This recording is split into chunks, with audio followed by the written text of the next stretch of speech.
में जो आपने टैप रूट बताया था, तो एनसीईआरटी में लिखा है कि in majority of the dicotyledonous plants, the direct elongation of the radical leads to the formation of primary root.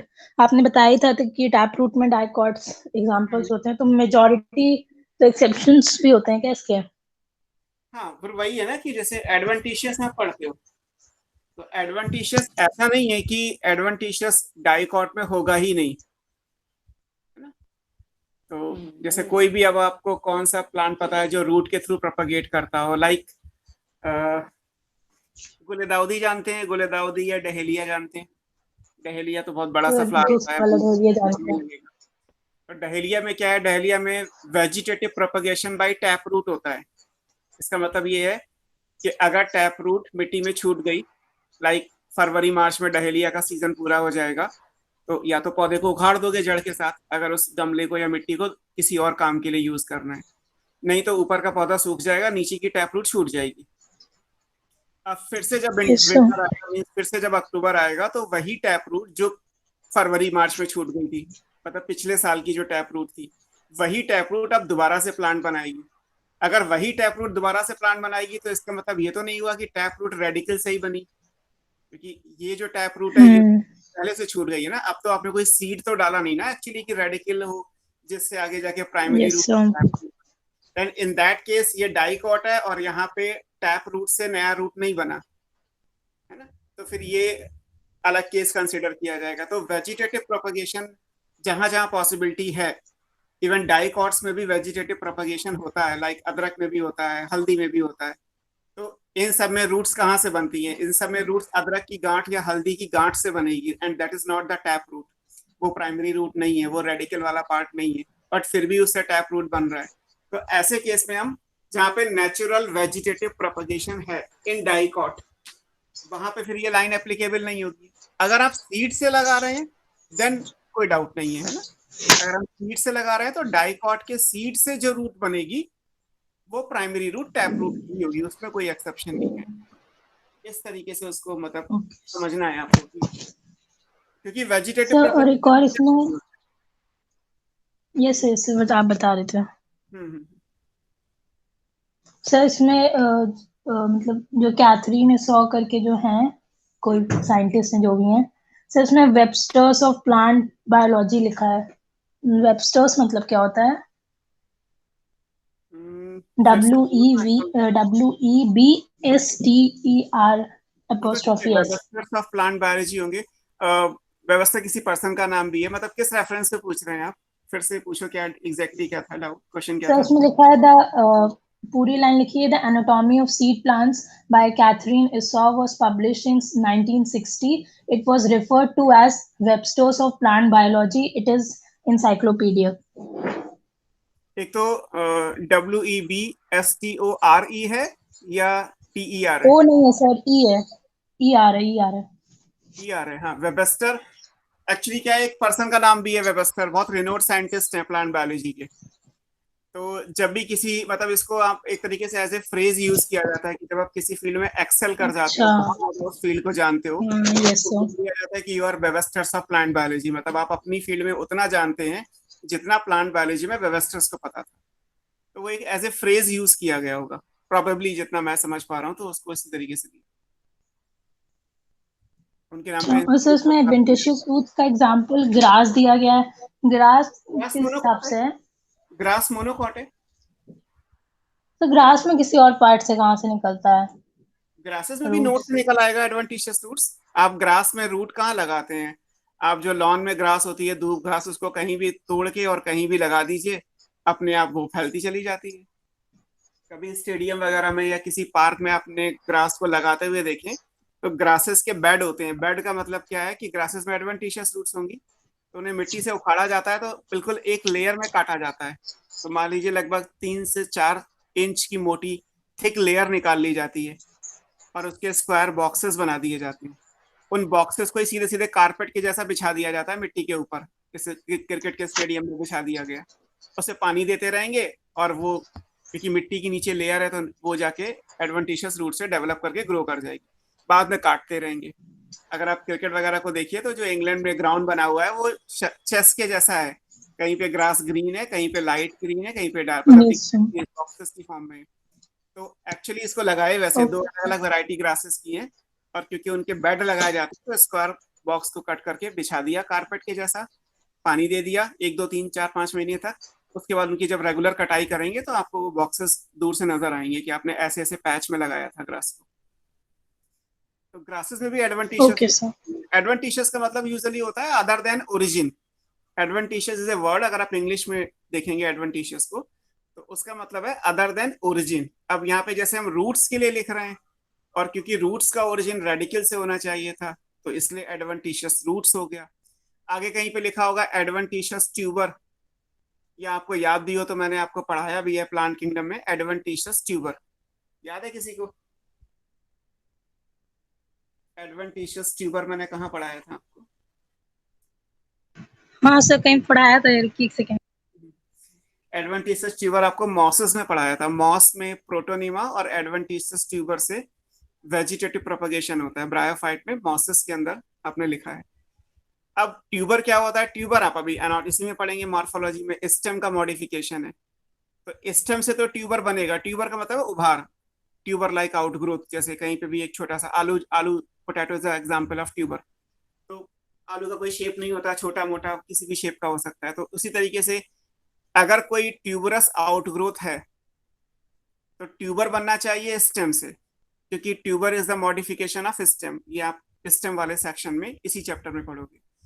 अगर ये ऐसा ही स्ट्रक्चर आपको स्टेम के अलावा कहीं और मिल जाए, क्योंकि स्टेम तो मॉसेस में होता नहीं, मॉस में राइजवाइड, एक्सेस और लीफ है, तो इट मीन्स कि ट्यूबरस आउटग्रोथ तो बन रही है but not directly originated from the stem.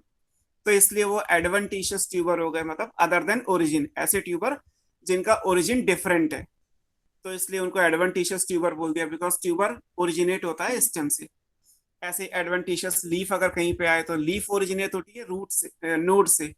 अगर नोड के अलावा कहीं और से लीफ ओरिजिनेट होगी तो एडवेंटिशियस लीव्स बन जाएंगी। तो एडवेंटिशियस का मतलब होता है अदर देन ओरिजिन, जिस रेफरेंस में आप यूज करोगे अकॉर्डिंगली आप उसको समझ सकते हो। फिलहाल हम दो चीजें तो यूज करते ही हैं, एडवेंटिशियस रूट्स और ब्रायोफाइट्स में एडवेंटिशियस ट्यूबर दिया हुआ। सर हाँ बोलो। सर अगर हम एडवेंटिशियस रूट की एनाटॉमी देखेंगे तो सर वो नॉर्मल रूट की तरह ही मिलेगी ना? ये डिपेंड करता है। एक्चुअली क्या है कि प्लांट की एनाटॉमी में प्रॉब्लम ये है कि एक तो प्राइमरी ग्रोथ और सेकेंडरी ग्रोथ का झंझट है ना? आप एनाटॉमी में थोड़ा बहुत तो याद ही होगा, प्लांट में ग्रोथ दो बार होती है, प्राइमरी और सेकेंडरी। और सेकेंडरी ग्रोथ होती है केवल डाइकॉट और जिम्नोस्पर्म में, और एडवेंटिशियस है मोनोकॉट के अंदर।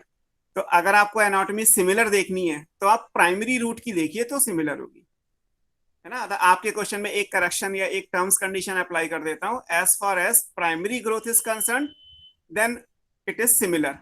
अगर आप कहें कि सेकेंडरी ग्रोथ की एनाटॉमी, तो सेकेंडरी ग्रोथ तो मोनोकॉट में होती ही नहीं, तो फिर इसका मतलब वो बात तो खत्म हो गई, अपने आप ही खत्म हो गया क्वेश्चन। अगर आप प्राइमरी ग्रोथ का टीएस कट करके देखें एनाटॉमी में, टैप रूट का हो या एडवेंटिशियस का हो, तो बेसिक एनाटॉमी सेम रहेगी। बाकी मोनोकॉट की रूट और डाइकॉट की रूट में क्या डिफरेंसेस होते हैं वो आप एनाटॉमी या फ्लावरिंग प्लांट में पढ़ते ही हो। वेस्कुलर बंडल का नंबर डिफरेंट है, उनका मतलब बेसिकली अरेंजमेंट डिफरेंट है। तो जो डिफरेंस आपने मोनोकॉट डाइकॉट रूट के पढ़े हैं या आगे आप एनाटॉमी या फ्लावरिंग प्लांट में पढ़ोगे, तो बेसिकली वो डिफरेंस प्राइमरी ग्रोथ के हिसाब से दिए जाते हैं, सेकेंडरी ग्रोथ के हिसाब से डिफरेंस नहीं दिए जाते। एक ये भी बड़ा फैक्टर होता है कि जब हम सेकेंडरी ग्रोथ की बात करते हैं तो प्राइमरी के बाद सेकेंडरी होती है ना, तो जब सेकेंडरी ग्रोथ होगी तो आपको प्राइमरी ग्रोथ जैसा कुछ नहीं दिखाई देगा, है ना? अगर आप इमेजिन करें कि अब हम बड़े हो गए, लेकिन हम बचपन से ही तो बड़े हुए हैं, तो अब हम क्या बड़े होने पे हमें बचपन के टिश्यूज या सेल्स या वैसा कोई ऑर्गन दिखाई देगा? नहीं दिखाई देगा, बिकॉज वो तो बॉडी की फेज निकल चुकी है ना, अभी तक थोड़ा रहेगी वो। तो ऐसे ही प्राइमरी रूट का सेक्शन अलग होता है, सेकेंडरी रूट का टीएस ट्रांसफर सेक्शन अलग होता है। दोनों ही आपकी बुक में एनाटॉमी ऑफ फ्लावरिंग प्लांट में दी। तो अगर आप एडवेंटिशियस रूट्स को टैप रूट की एनाटॉमी से कंपेयर करोगे तो आपको कंपैरिजन प्राइमरी लेवल पे करना होगा, सेकेंडरी लेवल पे नहीं। और प्राइमरी लेवल पे जब आप कंपैरिजन करेंगे तो जो भी डिफरेंसेस एप्लीकेबल हैं लाइक डाइकॉट मोनोकॉट के, वो तो रहेंगे, basic anatomy is similar, basic structure में चेंजेस नहीं आएंगे। Epidermis, cortex, endodermis, pericycle, xylem, phloem, pith, conjunctive tissue, ये सब सेम रहेगा। जाइलम फ्लोएम का नंबर आगे पीछे हो सकता है, उनका अरेंजमेंट बदल सकता है, बस ये फर्क पड़ेगा। आप लोगों को केमिस्ट्री वाले सर ने बताया होगा, नागिया सर ने, कि आपका फेस टेस्ट प्लान किया गया है, बताया यस था सर, क्लास? बताया था। यस हाँ, सर। तो फर्स्ट फेज में आपके यही 3 चैप्टर्स हैं, living world, biological classification, plant kingdom, है ना।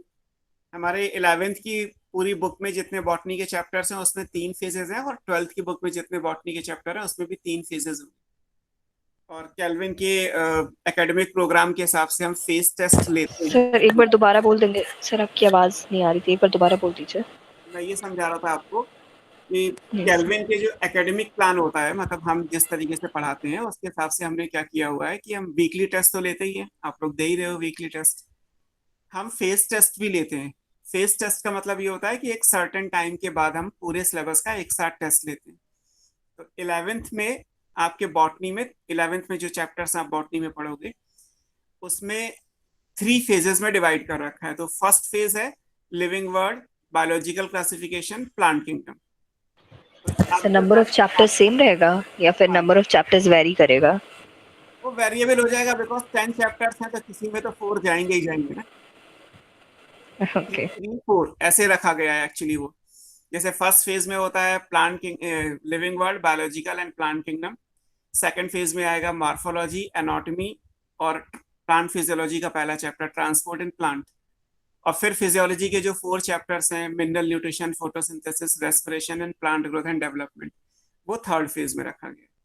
फिर ऐसे 12th की एनसीईआरटी से भी बॉटनी के 3 फेजेस हैं।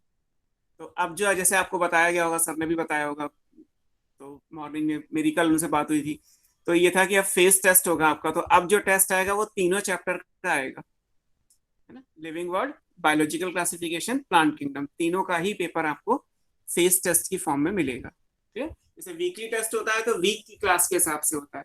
फेस टेस्ट का मतलब है एक सर्टेन वेटेज हमने दे दिया कि सिलेबस इतना हो गया है, अब हम सबको एक साथ अगर रिवाइज करें, आप लोग भी बीच बीच में उन चीजों को रिवाइज करते रहो, इसलिए फेस टेस्ट को प्लान किया जाता है ना। और फिर ऐसे जब सेशन खत्म होगा तब एक पूरा टेस्ट 11th का होगा, एक पूरा टेस्ट 12th का होगा, और फिर फुल लेंथ टेस्ट भी होते ही हैं। वो at the end of academic session होते हैं, अभी तो आप at the start of academic session हो। तो आपका फर्स्ट फेज का जो टेस्ट होगा वो आप याद रखिएगा, living world, biological and plant kingdom, तीनों चैप्टर्स का होगा। ठीक है। इसीलिए इन तीनों चैप्टर्स में अगर कोई डाउट है तो आप पूछ सकते हो आज मुझसे, किसी को कोई भी चीज अगर इन तीनों चैप्टर्स में पूछनी है तो आप हम उसको डिस्कस कर सकते हैं।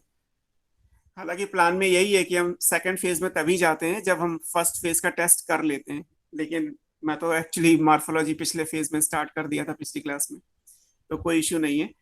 आपको अगर इन तीनों चैप्टर्स में कोई डाउट हो, कुछ रिवीजन करना है तो बताओ, मैं आपको वो चीजें रिवाइज करा सकता हूँ, प्लांट किंगडम में, बायोलॉजिकल क्लासिफिकेशन में, या लिविंग वर्ल्ड में। बताइए।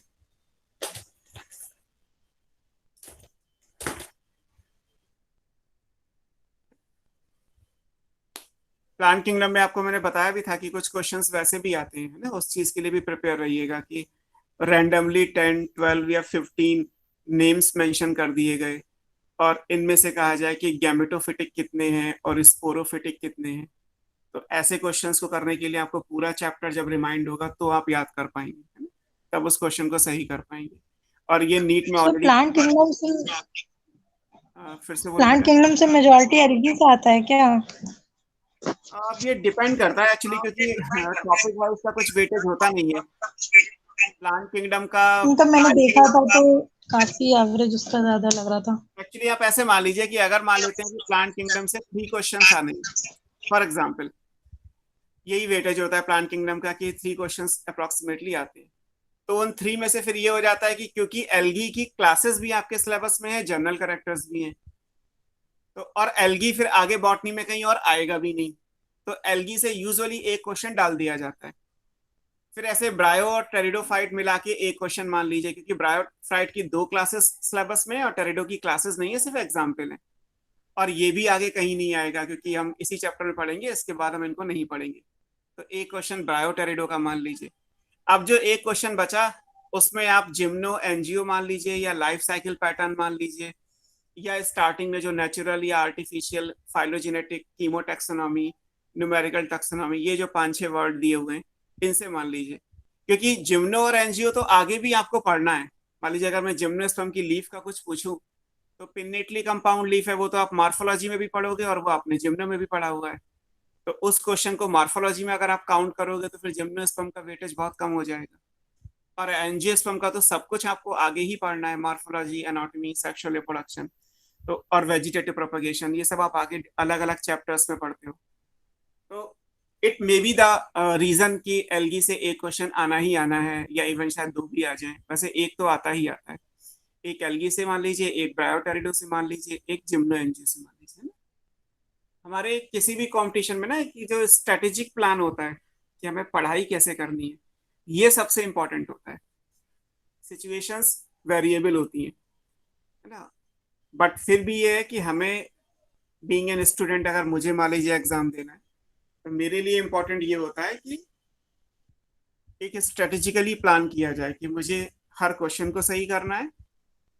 इंपॉर्टेंट सब कुछ है, मेरा कभी ये क्राइटेरिया नहीं रहा कि इंपॉर्टेंट क्या है, क्योंकि इंपॉर्टेंट कैसे मानोगे आप? एल जैसे क्वेश्चंस प्रीवियस ईयर में नीट से आए हैं, वो तो कुछ नहीं तो मेंडल का ईयर पूछ लिया है ना, कुछ नहीं तो उन्होंने पुनेट, जो रेगिनाल्ड सी पुनेट है, उनकी सिटीजनशिप ले ली कि वो ब्रिटिश साइंटिस्ट हैं। क्योंकि एनसीईआरटी ने लिख दिया कि वो ब्रिटिशर्स हैं, तो इसलिए नीट ने उठा के पूछ लिया। तो आप कहीं ये तो कह नहीं सकते कि सर ये इंपॉर्टेंट है और ये इंपॉर्टेंट नहीं है। ये जरूर कहा जा सकता है कि कुछ टॉपिक ऐसे हैं जो सीधे सीधे ही आते हैं। प्रीवियस 10 पेपर्स को आप ले लीजिए, तो उन टॉपिक से जो क्वेश्चंस आते हैं उनमें कोई लॉजिकल अप्रोच नहीं होती, दे आर डायरेक्ट। लाइक इनमें से रेड एल्गी कौन सी है, इनमें से किससे अगर अगर मिलता है, फाइलोजेनेटिक क्लासिफिकेशन क्या होता है, इसको कीमोटैक्सोनॉमी किसे कहते हैं।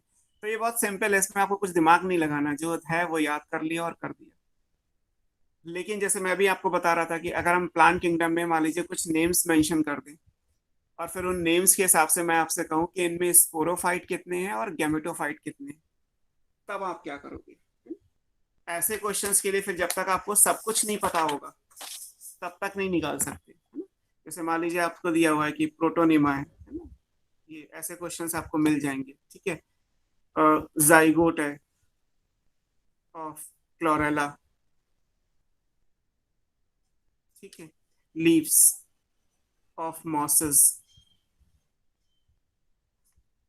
Spore, sporangium, microsporophyll, embryo, rhizoids, gemmae, embryo sac,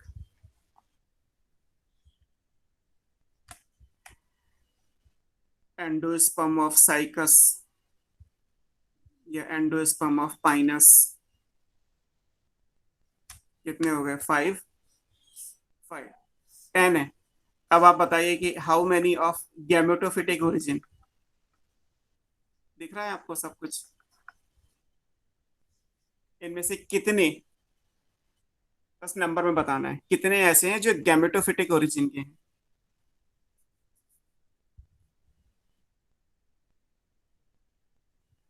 बताओ। 4 5 6 7, 4 ऑप्शंस भी हो गए।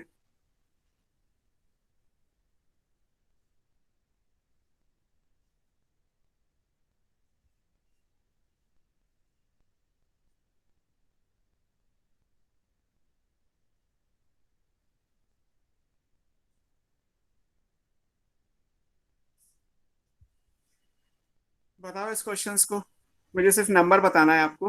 Protonema, zygote of Chlorella, leaves of mosses, sporangium, microsporophyll, embryo, rhizoids, gemmae, embryo sac, endosperm of Pinus.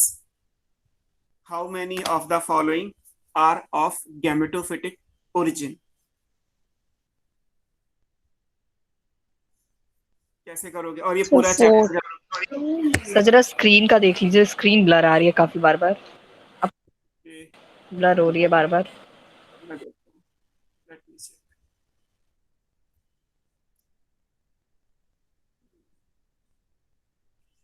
I think अब क्लियर होनी चाहिए, नहीं तो फिर मैं रीज्वाइन करूंगा अगर अभी भी नहीं अगर होगा तो,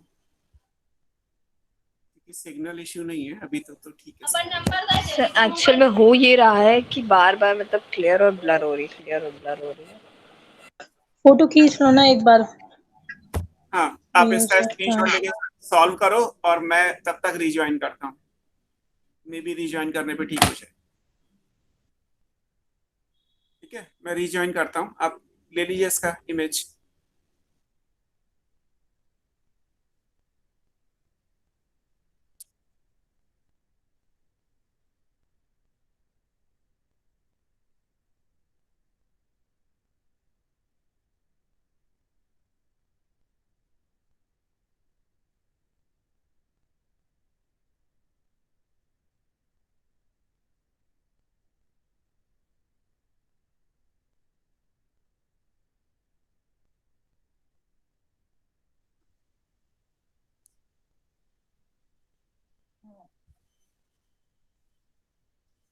अब क्लियर है? Is it clear? Yes sir. बताओ। Yes sir. No sir. कितना आएगा आंसर? 4, 5, 6, 7? पहले आंसर बताओ, फिर कौन कौन से हैं वो भी बताना है।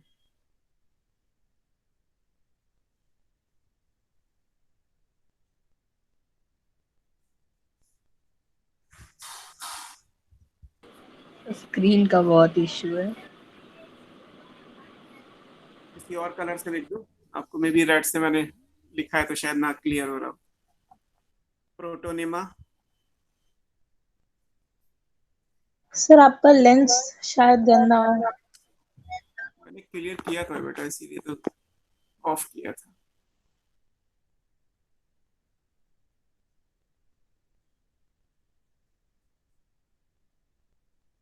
ब्लैक से दिख रहा है protonema, zygote, leaves of mosses,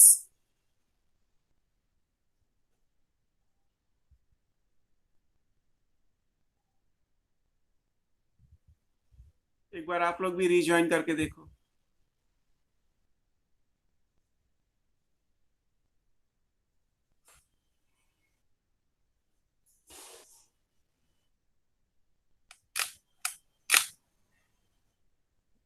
sporangium, microsporophyll,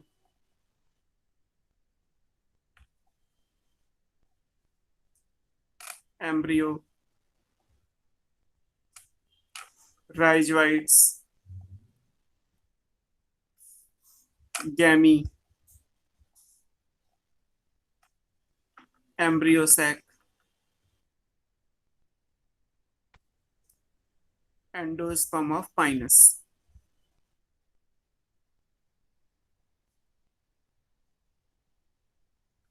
मैंने रिपीट भी कर दिया है क्वेश्चन।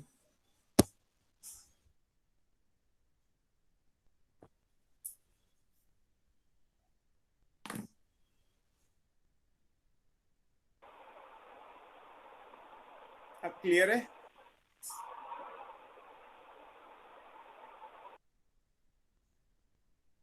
सर 2 बार क्यों लिखे?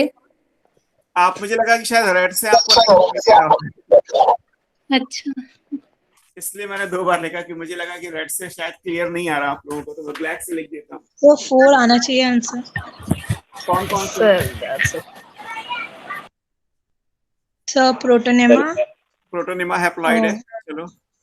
और हाँ, और कहाँ गया ये? नीचे से बता दें जो जो पहले आ रहा था। Endosperm of Pinus. ठीक है, और कहाँ गया? राइजोइड्स। राइजोइट्स, और कौन सा मार्क किया था मैंने? Leaves of mosses. Leaf of masses. हाँ बस गेमा में थोड़ा सा कंफ्यूजन हो रही थी। गैमी कहाँ होता है? मार्केंशिया में, लिवर वर्ट में, है ना? गैमी कहाँ हाँ पढ़ा है आपने? गैमी का एग्जाम्पल था मार्केंशिया, और मार्केंशिया लिवर वर्ट यानी ब्रायोफाइट में पढ़ा था। और ब्रायोफाइट की प्लांट बॉडी कैसी होती है? गेमेटोफिटिक होती है। ये भी हैप्लॉइड होगा। गेमेटोफिटिक, हाँ सर। ठीक है। एम्ब्रियोसैक कहाँ पढ़ा था?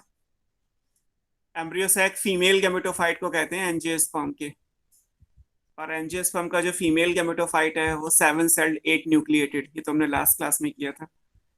और गेमेटोफाइट है तो अगर यहाँ फीमेल गेमेटोफाइट लिखता तो आप पहचान ही लेते, गेमेटोफाइट लिखा है तो एन ही होगा। बट एम्ब्रियोसैक भी तो फीमेल गेमेटोफाइट ऑफ एंजियोस्पर्म का ऑल्टरनेटिव नेम है। मैंने भी टेक्स्ट में लिखा हुआ है, बुक में भी लिखा है, एनसीईआरटी में। ये भी हैप्लॉइड है। बाकी जाइगोट 2n है, स्पोरेंजियम 2n है, स्पोरोफिल 2n है, एम्ब्रियो 2n है। 6 आंसर आएगा।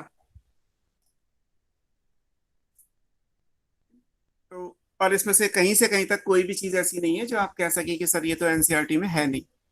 और एक ही चैप्टर से, मतलब इतने टर्म्स तो आपको प्लांट किंगडम में ही मिल जाएंगे सर। तो ऐसे जो क्वेश्चंस होते हैं उनके लिए, है ना, मैं ये डिस्कस कर रहा था कि ऐसे क्वेश्चंस हैं जिनके लिए आपको कुछ सोचना पड़ेगा। कुछ ना कुछ ऐसे तो इसमें क्वेश्चन सारे इंक्लूड हो गए ना जो आ सकते हैं नहीं, प्लांट और भी किंगडम हो के? सकते हैं। मैं पूरा चैप्टर थोड़ा लिख सकता हूँ वर्ड में। और भी हो सकते हैं। आप अगर ऐसा तो सोचोगे तो मान लीजिए एलगी का, एलगी में आप कोई भी चीज लिख लीजिए, लाइक अगर यहाँ पे मैं लिख दूं कि एंथ्रीडियम, है ना, तो एंथ्रीडियम, बस आपको ये पता होना चाहिए कि एंथ्रीडियम लिखा है तो ठीक है। ये मेल गैमेट गैमेट पार्ट है, मतलब मेल गैमेट एंजियम है। मेल बनाने वाला जो स्ट्रक्चर है, मेल गैमीट बनाने वाला जो स्ट्रक्चर है वो एंथ्रीडियम कहलाता है। ये भी हैप्लॉइड होता है, एन होता है। आर्किगोनियम, आर्किगोनियम फीमेल का होता है तो ये भी एन होता है। एग लिखा होता, एग हैप्लॉइड होता है। ऐसे आपको स्पोर लिखा होता सिर्फ, तो स्पोर भी हैप्लॉइड होता है। या माइक्रो और मेगा स्पोर लिखा होता तो वो भी एन और एन होते। तो मैंने तो आपको ऑलमोस्ट हर जगह लिखाया है ना। हम पढ़ाते समय इस बात का ध्यान रखते हैं कि कहाँ कहाँ से क्या क्या आ सकता है। बट फिर भी इसका मतलब ये नहीं है कि जो भी चीज पेपर में आती है वो हर चीज हम लिखा सकते हैं आपको।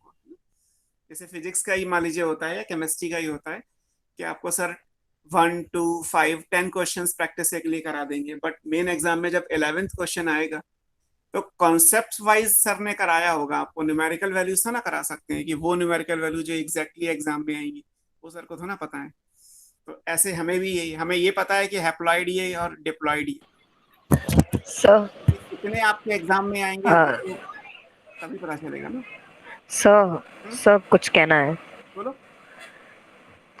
सर स्क्रीन बार बार थोड़ा सा दिक्कत कर रही है, मतलब बार बार वैसा हो रहा है कि कभी ब्लर हो रही है कभी सही हो रही है, तो वो चीज़ बहुत ज़्यादा दिक्कत कर रही है। तो वही हम लोग डिस्कस कर रहे थे ग्रुप अभी यहाँ पे पीछे बैक में कि ऐसे तो आगे दिक्कत होगी ना, फिर वही। क्या कर सकता हूँ मैं, क्योंकि कैमरा मैंने क्लीन कर लिया, नेट कनेक्शन नहीं। इसको एक काम करता हूँ मैं इसको। तो फर्स्ट टाइम ऐसा हो रहा है, पता नहीं क्यों। अच्छा रुको, मैं इसको डेटा पैक पे शिफ्ट करके देखता हूँ, मतलब फोन के डेटा से चला के देखता हूँ।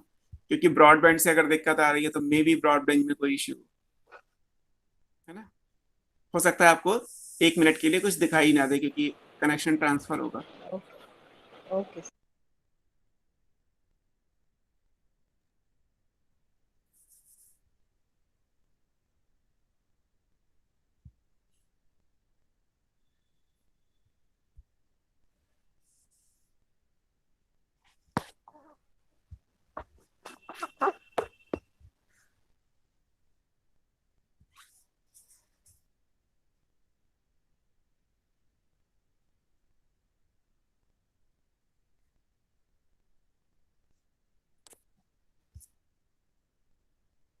हो गया शिफ्ट, ये आ रहा है क्लियर है आपको?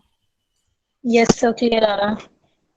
चलो ठीक है, अभी भी अगर हो तो मुझे टेक्स्ट कर दीजिएगा। और अगर नहीं होता तो फिर शायद अभी तो हम कुछ नहीं कर पाएंगे, क्योंकि अब तो जो डिपेंडेंसी है नेट कनेक्शन की वो तो वैसी की वैसी रहेगी। ठीक है, तो ऐसे क्वेश्चंस के लिए आपको याद रखना है कि हाँ, हमें सब कुछ पता होगा तो ही हम इन क्वेश्चंस को कर पाएंगे।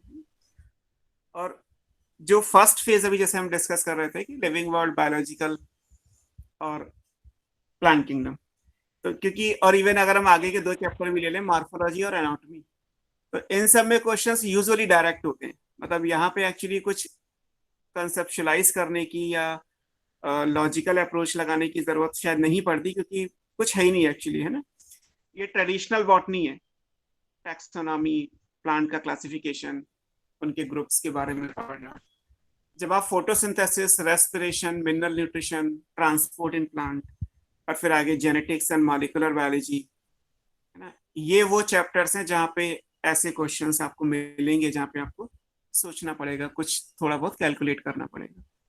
तो वो तो खैर जब आएगा तब देखेंगे, अभी तो हम फर्स्ट फेज की बात कर रहे थे। इसी तरीके से बायोलॉजिकल क्लासिफिकेशन से भी हो सकते हैं कि इनमें से कितने प्रोटिस्ट हैं, या इनमें से कौन सी फंगी हैं, इनमें से किसके अंदर मोटाइल स्पोर्स बनते हैं, है ना। जैसे फंगी के स्पोर्स को लेके क्वेश्चंस होते हैं। फंगी में स्पोर का क्लासिफिकेशन हमने बहुत डिटेल में पढ़ा था, क्योंकि स्पोर्स आपने अलग अलग पढ़े थे। सर स्क्रीन क्लियर नहीं है। हाँ, बहुत ज्यादा ब्लर हो रही है। सर स्क्रीन बार यस बार सर, ब्लर अब हो रही ब्लर है। हो रही है सर। अभी भी हो रही है। No sir.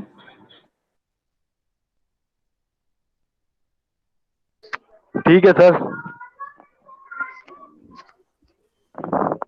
आप लोग भी एक एक करके रिज्वाइन करके देखो, और तो कुछ नहीं हो सकता शायद, राइट नाउ तो कोई पॉसिबिलिटी नहीं है इस टाइम पे, क्योंकि अभी तो फोन डेटा पैक से ऑन हो रखा है। हो जाता है कई बार, ब्रॉडबैंड का इश्यू भी हो सकता है।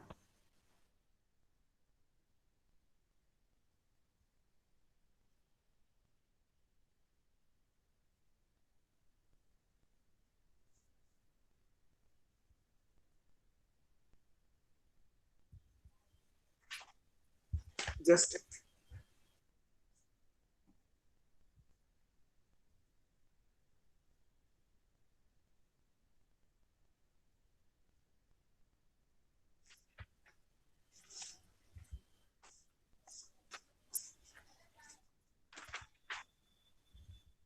अब क्लियर है किसी को? अब तो कोई ब्लर का देख प्रॉब्लम नहीं हो रहा।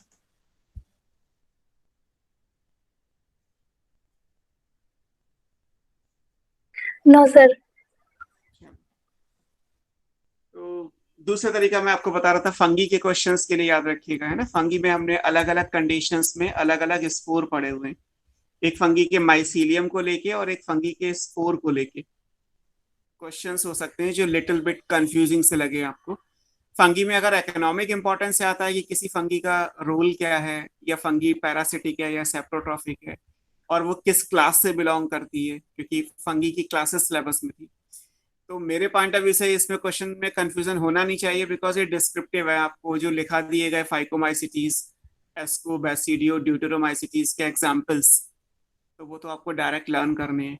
फिर कोई भी फंगी अगर डिजीज कॉज कर रही है तो डेफिनेटली पैरासिटिक होगी, डेड मैटर पे ग्रो कर रही है तो सेप्रोफिटिक होगी। माइसीलियम को लेके क्वेश्चंस हो सकते हैं, क्योंकि माइसीलियम के हमने अलग अलग टाइप पढ़े थे, monokaryotic, dikaryotic, simple septate, dolipore septate, coenocytic mycelium या ए सेप्टेट था। और फंगी में सबसे इंपॉर्टेंट था स्पोर को लेके जो क्वेश्चंस आते हैं वो, क्योंकि स्पोर्स में भी ये चीजें हैं। स्पोर्ट्स को भी आपने अलग अलग कंडीशंस में पढ़ा था, लाइक फेवरेबल भी थे, अनफेवरेबल कंडीशंस में भी स्पोर बनते हैं। सेक्सुअल और एसेक्सुअल दोनों जगह स्पोर बनते हैं। हैप्लॉइड और डिप्लॉइड, यूनिन्यूक्लिएट और मल्टीन्यूक्लिएट दोनों स्पोर की पॉसिबिलिटी है। और मोटाइल और नॉन मोटाइल की भी पॉसिबिलिटी है ना। मैंने जितने भी स्पोर आपको पढ़ाए, अगर मैं एक साथ लिखूं, तो आपने स्पोर में जू स्पोर पढ़ा है ना। फिर आपको मैंने ए प्लानो स्पोर पढ़ाया था। फिर आपको कोनिडियो स्पोर पढ़ाया था, या कोनिडिया भी लिखा था इसको। ओ स्पोर, जाइगो स्पोर, एस्को स्पोर और बैसिडियो स्पोर्स। अगर आप देखोगे तो मैंने आपको ये सारे स्पोर्स पढ़ा रखे हैं। फंगी में होने को और भी हैं, बट ये वो है जो मैंने आपको पढ़ाए। अब यहां से भी अगर कहा जाए कि हाउ मेनी आर हैप्लॉइड, बता सकते हो इनमें से कितने हैप्लॉइड हैं?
सो इनमें से हैप्लॉइड कौन से हैं?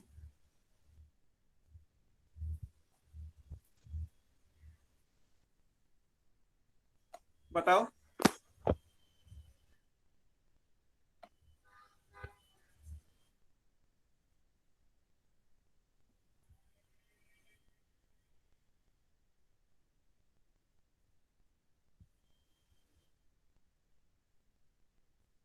ये जैम फाइल क्या है अरबाज?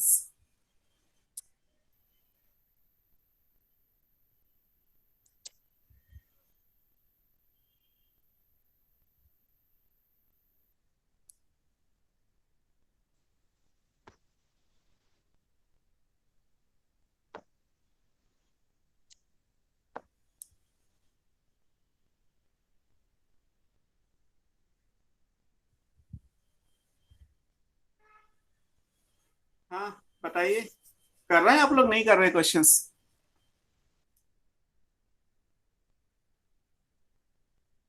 सर करते हैं।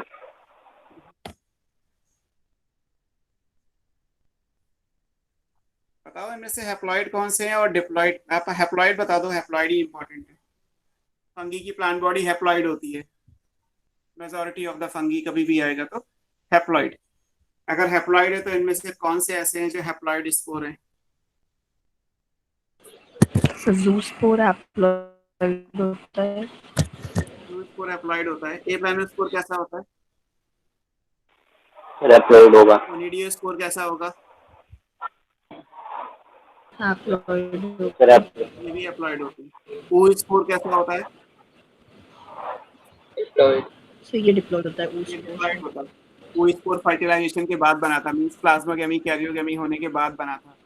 जहाँ फंगी में आपको मोड ऑफ प्लाज्मोगेमी पढ़ाया था, वहाँ गैमेटेंशियल कॉन्जुगेशन और कॉन्टैक्ट पढ़ाए थे, तो ये डिप्लॉइड होता है। जाइगोस्पोर डिप्लॉयड, ये हैप्लॉइड डिप्लॉइड होता है। एस्कोस्पोर हैप्लॉयड, ये हैप्लॉइड होता है, मियोसिस के बाद बना था। एस्कस मदर सेल में मियोसिस के बाद बना था, तो एन होगा। Basidiospores diploid.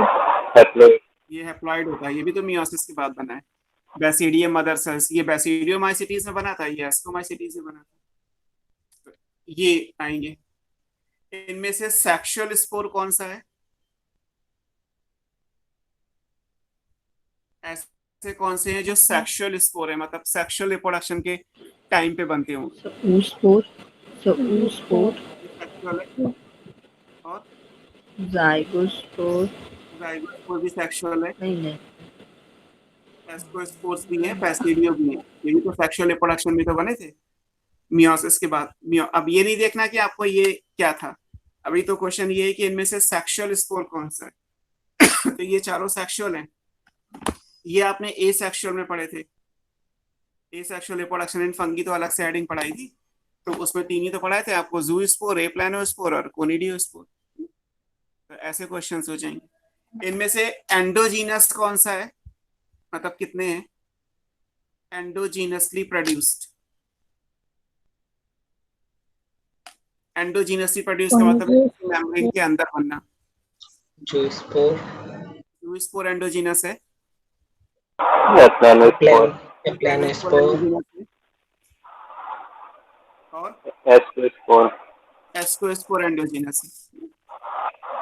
एक्सोजीनस कौन कौन से हैं?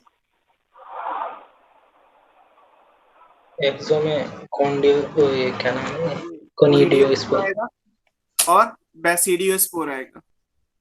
बैसिडियोस्पोर भी बैसिडियम के बाहर आपने ऐसे फिगर बनाया था, on the stock called stigmata लिखा रखा है मैंने आपको। तो बैसिडियोस्पोर भी एक्सोजीनस है, ये आएंगे। इनमें से सिनोसिटिक कौन सा है, मल्टी न्यूक्लिएट?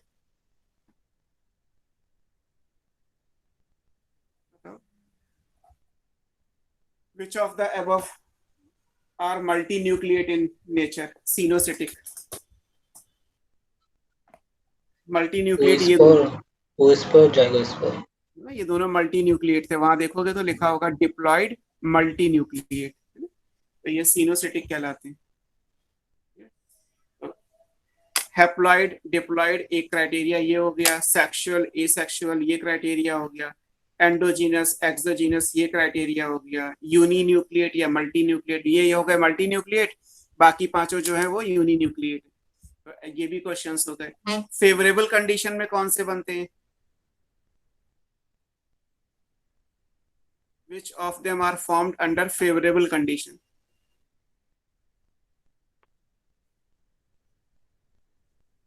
फेवरेबल कंडीशन का मतलब है ये सारे सेक्सुअल वाले, ये सेक्सुअल वाले हैं। एसेक्सुअल वाले लोअर ऑर्गेनिज्म में सेक्सुअल रिप्रोडक्शन तभी होता है जब अनफेवरेबल कंडीशन होती है, अदरवाइज वो फेवरेबल कंडीशन में एसेक्सुअली रिप्रोड्यूस करते हैं। लाइक फंगी तो ये है ही, आप फंगी को डिस्कस कर रहे हो।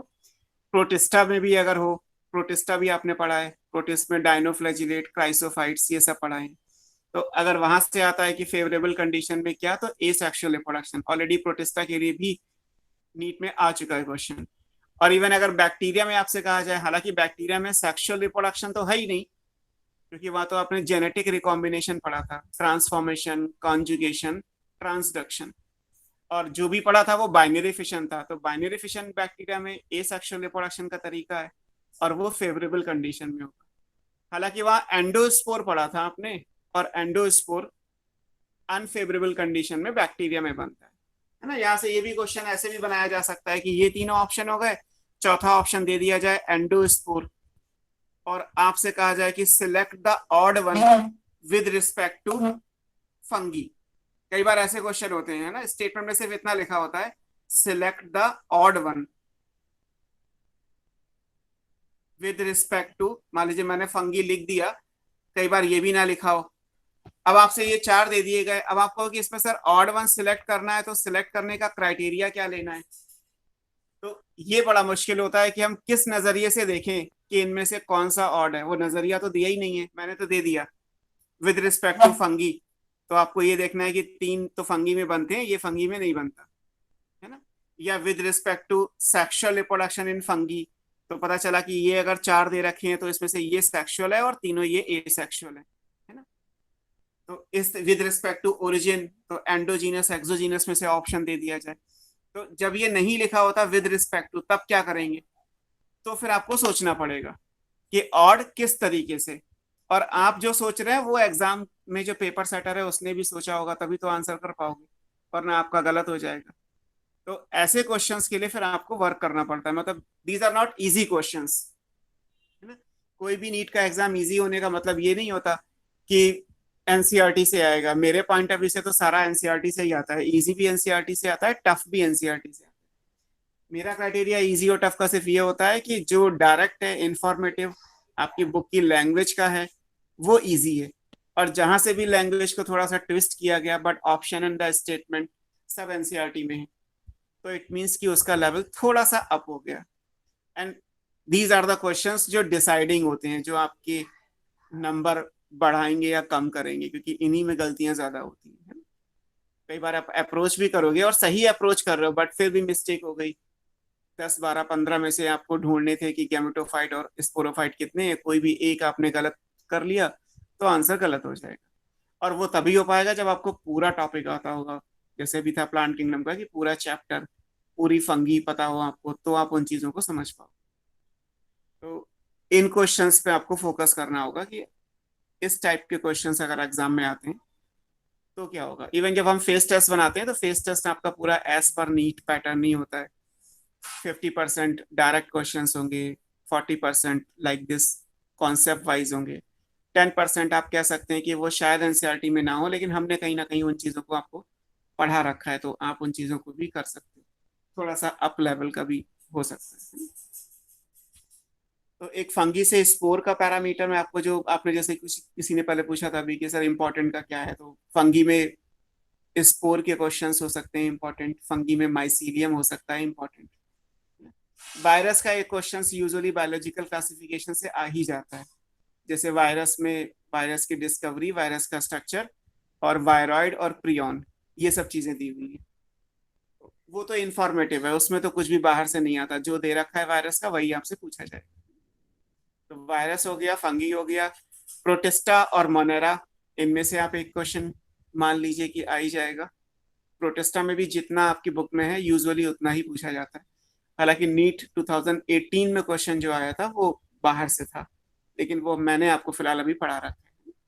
पैरामीशियम में जो है वो 2 न्यूक्लियस होते हैं, एक से ज्यादा न्यूक्लियस होते हैं, दोनों के अलग अलग फंक्शंस भी होते हैं। तो ऐसे क्वेश्चन फिर वो बियॉन्ड एनसीईआरटी है, उसके लिए तो हम कुछ नहीं कर सकते। वो तो किसी ने पढ़ा होगा, क्लिक करेगा तो ठीक है, अगर किसी ने नहीं पढ़ा तो फिर वो उस क्वेश्चन को नहीं करेगा, क्योंकि नेगेटिव मार्किंग पे तो कोई जाएगा नहीं। तो जिन क्वेश्चंस पे आपको श्योरिटी है ही नहीं उनको आप ना करें, है ना। पहले ये इंश्योर करिए कि किसी भी तरीके से नेगेटिव मार्किंग मेरी ना हो, उसके बाद स्पीड बढ़ाना और मैक्सिमम क्वेश्चंस को सही करना, वो विद रिस्पेक्ट टू टाइम अपने आप आता जाएगा। जैसे जैसे पेपर करोगे सब प्रैक्टिस होता जाएगा। तो फिलहाल ये है कि आप 3 चैप्टर्स पे फोकस करिए, living world, biological and plant kingdom. आप लोग बताइए, कुछ डाउट पूछना हो तो। आज की क्लास डाउट क्लास के हिसाब से ही प्लान की गई थी। फिर इतना अच्छा पढ़ाते हैं कि कोई डाउट ही नहीं रहता थैंक्स है। फॉर द कॉम्प्लीमेंट, बट कुछ ना कुछ तो होगा, क्योंकि मेरा अपना एक्सपीरियंस ये है कि अगर आपको सब समझ में आ जाएगा तो मेरी जरूरत तो खत्म हो जाएगी। कहीं भी तो आपको लगता होगा कि हाँ सर ये समझ में नहीं आया, या सर ने ज्यादा पढ़ा दिया। और ऐसे बहुत कम लोग हैं जो कहते हैं कि सर बॉटनी में मन लग रहा है, वरना कैल्विन के ही स्टूडेंट्स ऐसे, है ना। ट्रेंड रहता है, आप लोगों का भी शायद रहेगा, है ना। बट होता यही है कि बीइंग ए स्टूडेंट हम फिजिक्स पे इतना घुसे रहते हैं कि बायो को सोचते हैं कि ये तो हो ही जाएगा, याद ही तो करना है, ये तो हो ही जाएगा, है ना। जैसे आपसे पहले वाले जो बैच के बच्चे थे 1920 में, जो कैल्विन के स्टूडेंट्स थे, 4 महीने का उन्हें लॉकडाउन मिल गया, मतलब जो मई में एग्जाम होना चाहिए था वो सितंबर में कंप्लीट हुआ। उसके बाद भी मैंने उनको देखा तो वो सुबह से शाम तक केवल फिजिक्स फिजिक्स फिजिक्स ही पढ़ते रहते थे, और रात के 2-2 बजे तक, 3-3 बजे तक फिजिक्स पढ़ने में लगे हुए हैं। और फिर एग्जाम से 1 हफ्ते पहले मैंने मैसेज किया उनको, पर होता ही है सब सब्जेक्ट तो फिजिक्स। वो होता है, मैसेज किया मैंने कहा किसी में भी फिजिक्स के या किसी के भी नंबर जो है वो 180 में से 150 से कम आए ना, तो फिर तुम लोग जब मिलोगे तब मैं तुम्हें बताऊंगा कि कैसे पढ़ाई करनी थी तुम्हें। और बायो में फिर सबके जो है वो 360 में से फिर 360 आ जाने चाहिए, क्योंकि बायो तो आपको आती ही है, आपने पिछले 4 महीने में केवल फिजिक्स ही तो पढ़ी है। अब मुझे पता है कि उनके बायो में भी 360 नहीं आएंगे, 300 ही आ जाए वही बहुत है, और फिजिक्स में वो 100 ही ले आए, ये भी बहुत बड़ी बात है। बट ये स्टूडेंट की टेंडेंसी होती है, मे बी आप में से किसी की हो, लेकिन कुछ लोगों को ये बात समझ में आती है कि जितनी देर में आप फिजिक्स के एक क्वेश्चन में सॉल्व करने में अपना दिमाग और टाइम खर्च करोगे, उतने में आप बायो के 3 या 4 क्वेश्चन और आपके लिए वेटेज इंपॉर्टेंट होता है। मेडिकल कॉलेज में जाके ये थोड़ा दिखाना है कि मुझे कितनी आती है। फिजिक्स पढ़ना जरूरी है, क्योंकि जनरल कैंडिडेट के हिसाब से अगर आप फिजिक्स हटा दोगे तो सिलेक्शन नहीं होगा। तो all 4 subjects are equally important, but आपको बेसिक स्टैट समझ में आनी चाहिए कि 90 क्वेश्चंस तो बायो के हैं और फिजिक्स के 45 क्वेश्चंस हैं। फिजिक्स के एक क्वेश्चन को करने में 5 मिनट्स लगते हैं, और बायो के 5 मिनट्स में अगर आप क्वेश्चंस देखोगे तो 15 to 20 हो जाएंगे।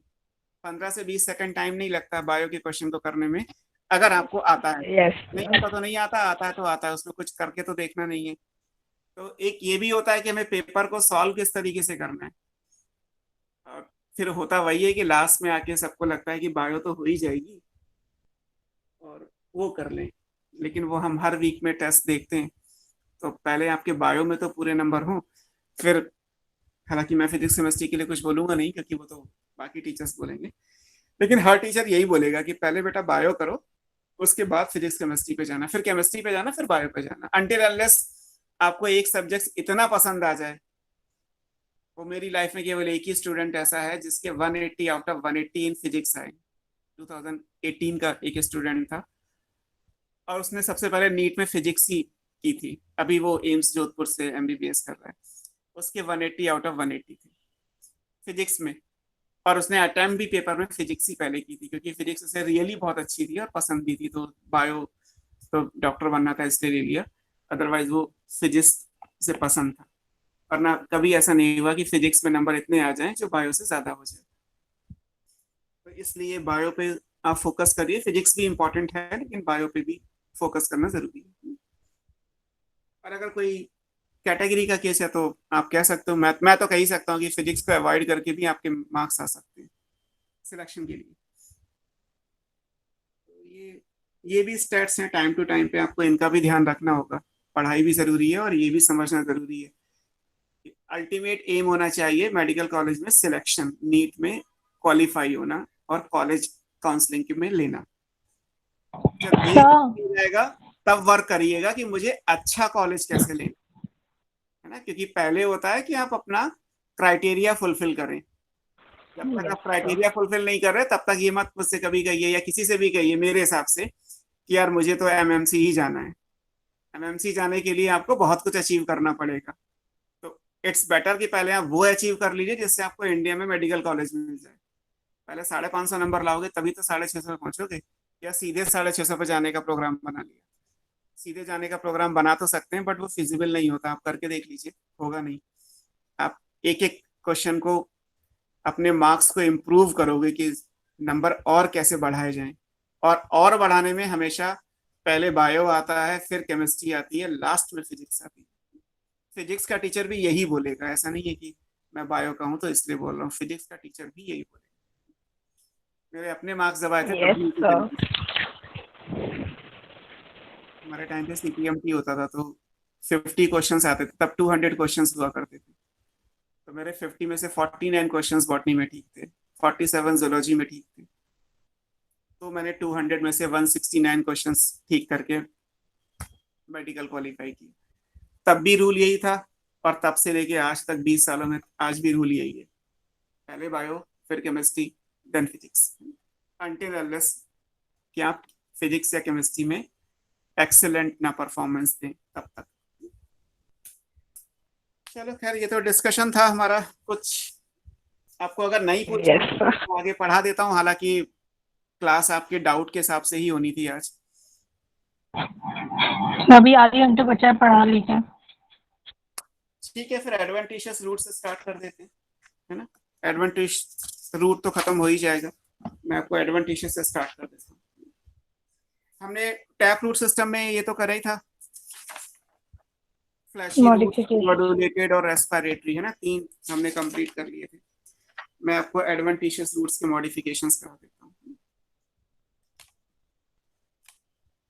बी है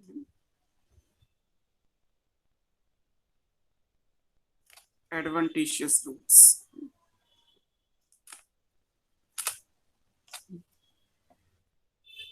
अब जैसे आपने टैप रूट में फ्लैशी का एग्जाम्पल पढ़ा था कि टैप रूट में अगर हम फूड स्टोरेज की बात करेंगे तो रेडिश हो गया, टर्निप हो गया, कैरेट हो गया, ये सब टैप रूट में फ्लैशी है।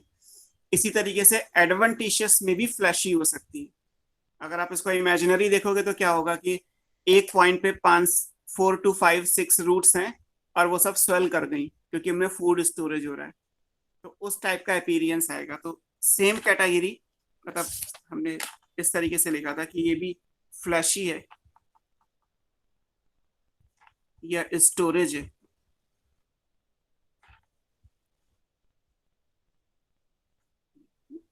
फ्लैशी या स्टोरेज रूट्स अलाइन कर देते। और यहाँ पे जो एग्जाम्पल आएगा, then example is sweet potato, शकरकंद जो होता है। स्वीट पोटैटो में भी रूट एडिबल पोर्शन है, but that root is adventitious fleshy roots. और बाकी लाइन सेम रहेगी, फ्लैशी है तो इट मीन्स कि ये किस काम के लिए हुई, because it gets swollen and to store food. तो स्वीट पोटैटो में अगर आप देखेंगे तो जमीन से बंच निकलता है, एक प्लांट में 6, 12, 13, 12 कुछ भी हो सकती है।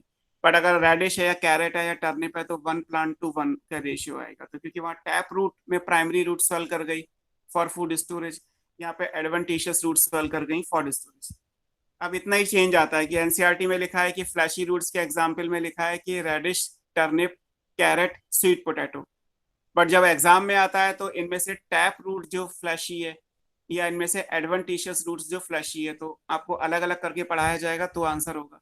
वरना एनसीईआरटी के हिसाब से तो दोनों बातें एक जैसी हो जाएंगी। तो फ्लैशी दोनों हो सकती हैं, एग्जाम्पल अलग अलग है। स्वीट पोटैटो का जो बोटानिकल नेम है वो आइपोमिया किसी ऑप्शन में दिया होगा, हालांकि यूज ज्यादा नहीं है। बटाटा, आइपोमिया बटाटा इज अ स्वीट पोटैटो, और वो इसका एग्जाम्पल आएगा। ठीक, फिर इसके बाद आता है प्रॉप रूट्स।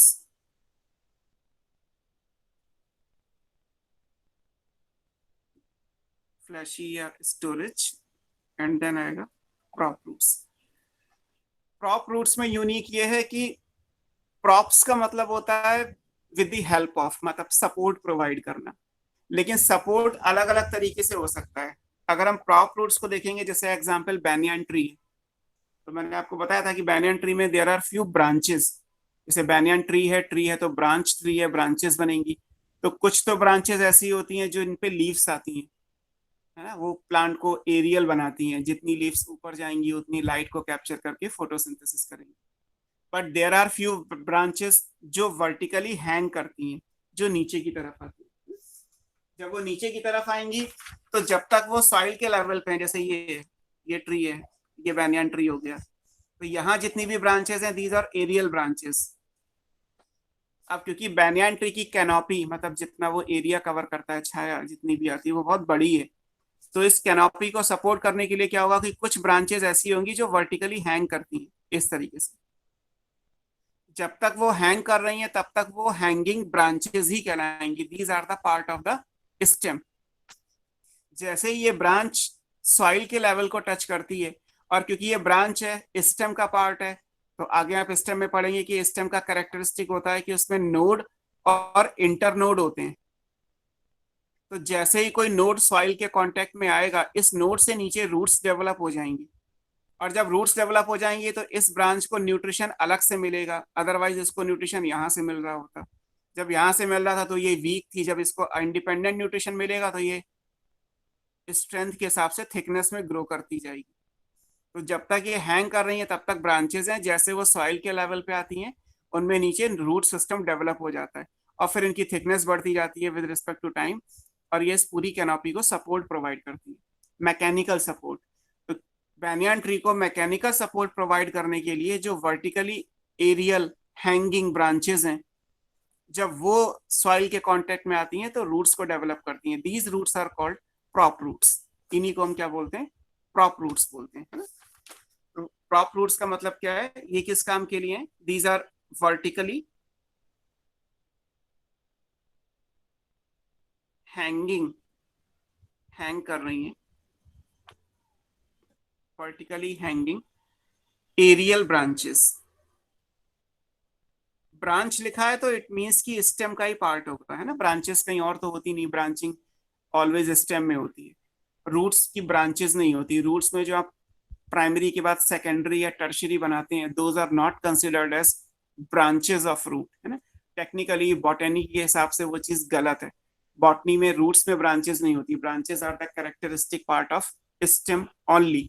तो उस पॉइंट ऑफ व्यू से ये स्टेम का ही पार्ट हो गया, है ना। As they touch the soil surface,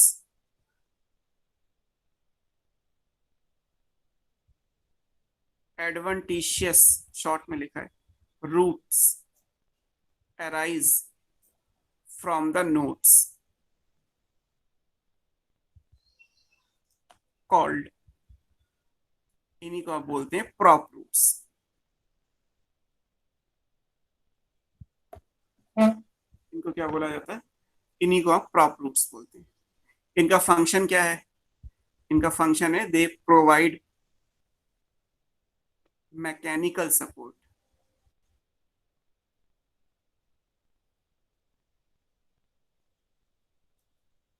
example banyan tree.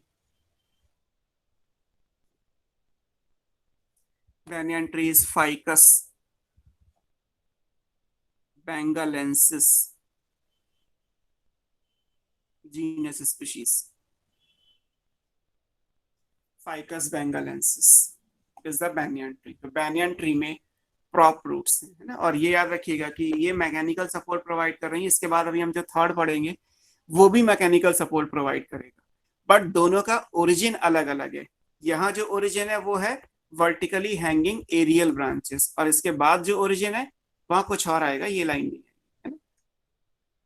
Example भी अलग अलग हो जाएंगे। सर ये जो आपने बायोलॉजिकल नेम लिखा है जरा उसकी स्पेलिंग बोल देंगे? बेंगालेंसिस, BENGAL, बंगाल से लिया गया, Bengal, and ensis ENSIS, benghalensis, ficus benghalensis. Sir भी हटाइएगा मत बिकॉज ब्लर आ रहा है, स्क्रीनशॉट लेना है। आप लिख लीजिए।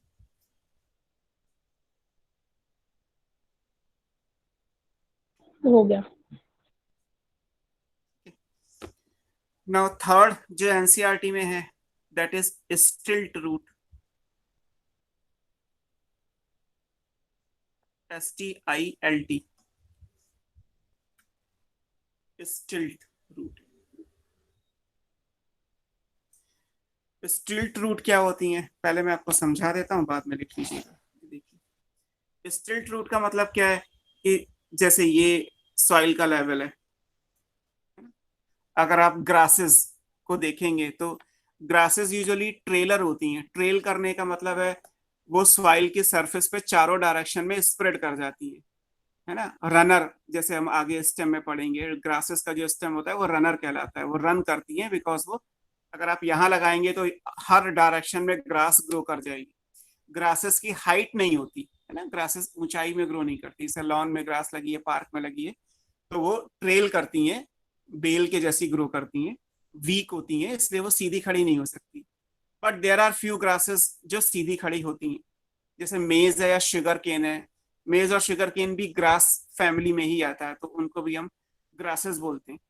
अब क्योंकि टैप रूट सिस्टम अगर होता है तो क्या होता है कि जितनी चीजें ऊपर होती हैं उसको सपोर्ट करने के लिए उतनी ही गहरी होती हैं। जैसे कोई दीवार बनाते हैं तो नींव भरते हैं ना, फाउंडेशन रखने का पर्पस क्या है कि आप जब उस पर वॉल बनाएंगे तो उसको सपोर्ट मिल जाए। अगर आप प्लेन सरफेस पे कोई दीवार बनाएंगे तो गिर जाएगी, तो जमीन के नीचे भी उसका कुछ पोर्शन होना चाहिए।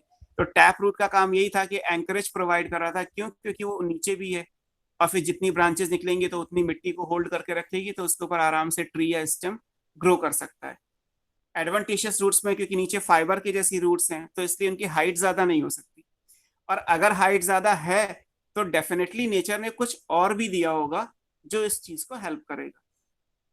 तो अगर आप शुगर केन को नोटिस करोगे या मेज को नोटिस करोगे तो जैसे ये शुगर केन का स्टेम है, शुगर केन में नोड इंटर नोड होते ही हैं, आप जानते ही हैं शुगर केन में गांठ बनी होती है, वो नोड है, और दो नोड के बीच का एरिया इंटर नोड। नीचे एडवेंटिशियस रूट सिस्टम है क्योंकि मोनोकॉट है, मोनोकॉट में रूट सिस्टम एडवेंटिशियस होता है।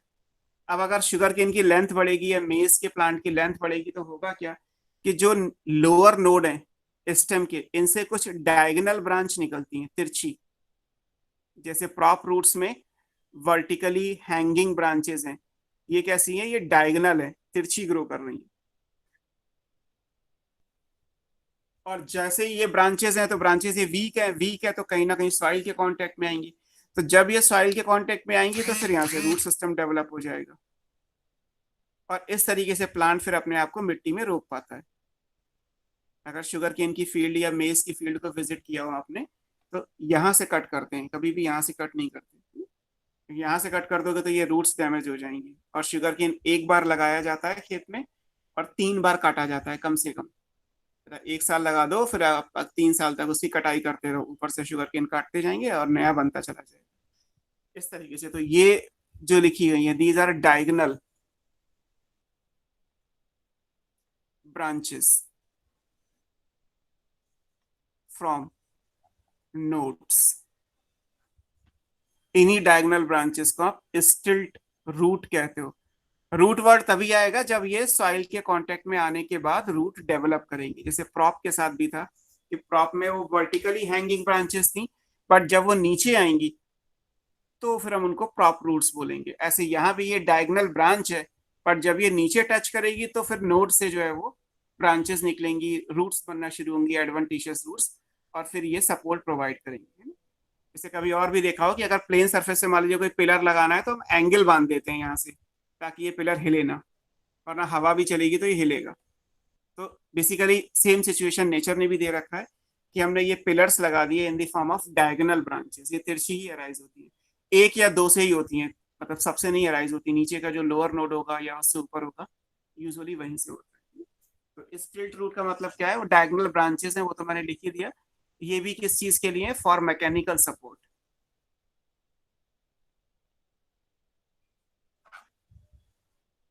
स्टिल्ट और प्रॉप रूट में फंक्शन के बेस पे देखा जाए तो सिमिलरिटीज हैं, दोनों ही फंक्शंस के हिसाब से सिमिलर हैं।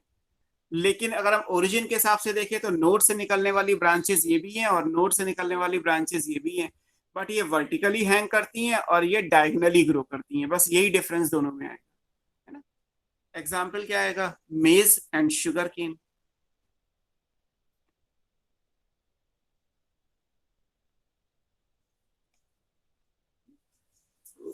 ये आपको स्ट्रेट रूट में याद रखना है कि मेज और शुगर केन में आएगा।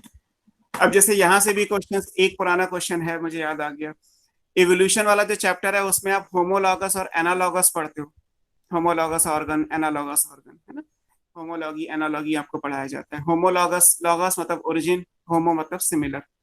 जहां सिमिलर ओरिजिन होगा, फंक्शन डिफरेंट होंगे, वो होमोलॉगस कहलाते हैं। एनालॉगस का मतलब है डिफरेंट ओरिजिन, सिमिलर फंक्शन।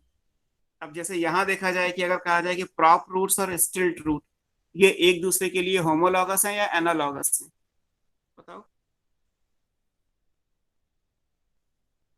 हालांकि होमोलॉगस और एनालॉगस वर्ड आप पढ़ते हो फिलोलॉजी के किसी चैप्टर में। एनालॉगस।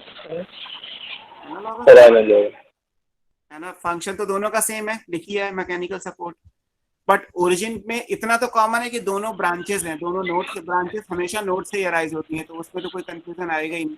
बट ये वर्टिकली हैंग ग्रो करती हैं और ये डायगनली ग्रो करती हैं, तो बिकॉज ऑफ दियर डिफरेंस इनका फंक्शन सेम है, इनका ओरिजिन डिफरेंट हो गया। ओरिजिन डिफरेंट हो गया तो ये एनालॉगस स्ट्रक्चर्स हो गए। तो अब जैसे ये कि किसी चैप्टर का कॉन्सेप्ट हमने किसी चैप्टर पे अप्लाई किया। अब ऐसे क्वेश्चंस के लिए जब आपको दोनों बातें पता होंगी तो आंसर होगा, वरना फिर कुछ ना कुछ गलत हो जाएगा। सर। के लिए आपको प्रैक्टिस करना, बोलो। सर जो फाइबरस रूट होती है सर, वो भी नोड से ही जनरेट होती है। क्या चीज बनती है? सर जो फाइबरस रूट होती है सर, क्या हाँ, वो भी नोड से जनरेट होती है? सब कुछ नोड से बनेगा, है ना। ये एक बेसिक कैरेक्टर है कि कोई भी चीज, मतलब जैसे ये स्टेम या ब्रांच है, ये नोड है, ठीक है। इस नोड से हर चीज बन सकती है, all the parts of the plant except one. बताओ क्या होगा। अच्छा, ऑल द पार्ट मैं आपको बताता हूँ। ये नोड है, नोड यूजुअली स्टेम में ही होता है, नोड कहीं और नहीं होता, ठीक है।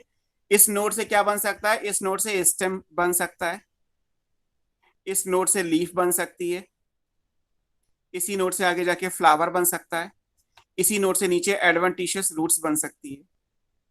फ्लावर बन गया तो फ्रूट भी बन जाएगा, आगे जाके सीड भी बन जाएगा।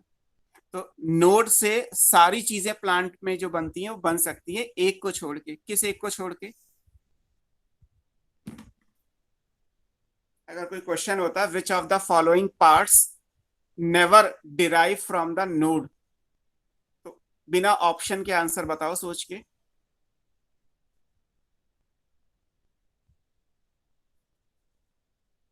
ये क्वेश्चन मेरे बनाए हुए हैं, ये आपको बुक्स में नहीं मिलेंगे, मतलब जो ये मैंने भी आपसे पूछा। और एनसीईआरटी के हिसाब से। ऐसे क्वेश्चंस आपको टेस्ट सीरीज जब आप केल्विन की दोगे 21 में तब आपको मिलेंगे। तब तक आपका दिमाग खुल चुका होगा कि सर कहाँ कहाँ तक पूछ सकते हैं और रहेगा एनसीईआरटी से। सर रूट तो, लेकिन रूट नहीं सर, कुछ नहीं सर। मैंने लिख भी दिया वैसे। इससे क्या नहीं बन सकता, सोच के देखो। Tap root. यस, इससे टैप रूट नहीं बन सकती, क्योंकि टैप रूट रेडिकल से बनती है। एडवेंटिशियस बन जाएंगी, मैंने इसीलिए बोला कि इससे नीचे एडवेंटिशियस रूट्स भी अराइज हो जाएंगी। और एरियल तो जो बनना है वो बन ही जाएगा, branch, leaf, flower, fruit, seed, what ever else, सब कुछ बन जाएगा। और अगर सॉइल के कांटेक्ट में आया तो एडवेंटिशियस रूट्स भी बन जाएगी। बट इससे क्या नहीं बन सकता, इससे टैप रूट नहीं बन सकती, क्योंकि टैप रूट तो हमेशा रेडिकल से ही बनती है, उसमें कोई एक्सेप्शन नहीं है। तो क्वेश्चंस एनसीईआरटी के हैं, बट अगर ऐसे क्वेश्चंस आए तो फिर पेपर टफ हो सकता है आप लोगों के पॉइंट ऑफ व्यू से, क्योंकि आपको बहुत कुछ सोचना पड़ेगा तो सॉल्व होगा। But it's a good answer, आपने अगर बताया अपना सोचना तो सही था ये कि टैप रूट नहीं बन सर सकती। हाँ बोलो। सर, जो आपने स्टिल रूट का ऊपर डायग्राम बनाया है, एक सेकंड वो हाँ, खोलिए। ये तो इसी पेज पे ही आ रहा है। सर उसमें ये नीचे वाले रूट्स कौन से हैं जो बीच के सब हैं? एडवांटेजेस हैं, दीज ऑल आर एडवांटेजेस। तो वो कहाँ से, वो कैसे निकल गया? हाँ, वो कहाँ से निकल गया? अदर पार्ट्स दैन रेडिकल, तो वो तो फाइब्रस में आ जाएंगे ना, अगर lower base of the stem से निकला है तो बहुत वो सारे roots. Lower base of the stem से निकला है, फाइब्रस रूट बोलेंगे तो उसका एक एग्जांपल फिक्स था ना, वीट। Yes sir. तो उसमें तो ये नहीं पढ़ाया आपको कि जो lower node of the stem से निकलेंगी वो पहले ब्रांच होंगी, बाद में उनमें रूट डेवलप होगी, ये था ना पढ़ाया था। सर मैं उसकी बात नहीं कर रही, वो तो है ही, वो तो स्टिल रूट एडवेंटिशियस रूट से बीच में जो वो है वो तो लो एकदम बेस ऑफ द स्टेम से निकला है ना, और बहुत सारे रूट्स हैं। ये ये वाला, यस सर, ये वाला।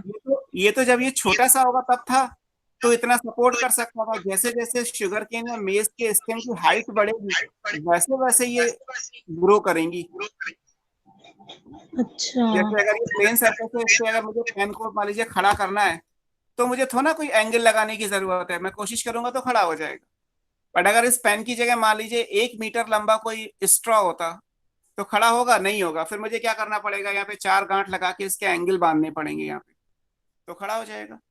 तो जैसे जैसे हाइट बढ़ेगी वैसे वैसे ये निकलेंगी, है ना। अगर शुगर केन की फील्ड को विजिट करोगे तो जब प्लांट छोटा होता है 1 फुट का तो केवल यही रूट्स होती हैं। फिर जब प्लांट की हाइट बढ़ेगी तो फिर ये वाला रूट आएगा और ये ग्रो करेगा धीरे धीरे, फिर ये बनेगा। और ज्यादा हाइट बढ़ेगी तो फिर जो है वो ये वाली पॉसिबिलिटी आएगी। तो जैसे जैसे हाइट बढ़ेगी वैसे वे ये ब्रांचेस हैं तो इन्हें हवा में ऊपर एरियल ग्रो करना चाहिए, बट एक्चुअली ये डायगनली ग्रो कर रही हैं और ये ब्रांचेस वीक हैं और ये आगे जाके जो है वो रूट्स बनाएंगी। वीट में क्या होता है, वीट में कुछ ऐसा स्टेम तो होता नहीं, वीट में छोटा प्लांट होता है। तो लोअर नोड से डायरेक्टली रूट निकली, जैसे ये नोड है तो यहाँ से सीधे सीधे रूट्स निकल आई और ये सॉइल के कांटेक्ट में आ गई तो फाइब्रस रूट बोल दिया गया। लेकिन यहाँ से पहले जब ये रूट है, रूट नहीं है, पहले क्या है, पहले यहाँ से डायगोनल ब्रांच है, तिरछी सी ब्रांच निकलेगी और जब तक ये हवा में है तब तक ये ब्रांच कहलाएगी, आप इसे रूट नहीं बोलोगे। फिर जब ये ब्रांच सॉइल के कांटेक्ट में आएगी देन रूट डेवलप होंगी, तब इसको बोला जाएगा कि ये स्टिल्ट रूट है। तो जैसे होता है कि किसी प्लांट के अंदर से मान लीजिए मनी प्लांट से भी छोटी सी अगर कोई पार्ट निकल रहा है तो हम उसको रूट नहीं बोलते, हम तो ये बोलते हैं कि नोड से कुछ स्ट्रक्चर निकल रहा है। और जैसे जैसे मनी प्लांट ग्रो करेगा वैसे वैसे उसकी लंबाई बढ़ती जाएगी और तब जाके वो रूट का काम करेगी, है ना। अभी हम आगे मनी प्लांट का भी एग्जाम्पल किसी चीज में लेंगे। तो ये इंपॉर्टेंट है कि अगर ये वीट होता तो यहाँ पे सीधे सीधे रूट्स बन जाती, यहाँ ब्रांचेस वाली बात नहीं आती। प्रॉप रूट्स और स्टिल्ट रूट में पहले ब्रांच बनती है, चाहे वर्टिकल हैंगिंग हो या डायगोनली ग्रोइंग हो, एंड एज सच या as when they touches the ground तब वहां से नोड से रूट डेवलप होंगी, फिर अकॉर्डिंगली उनको प्रॉप या स्टिल्ट का नाम दिया जाएगा। अलग अलग एग्जाम्पल। Okay sir. नेक्स्ट क्या है, ये हो गया हमारा प्रॉप रूट हो गया, स्टिल्ट रूट हो गया।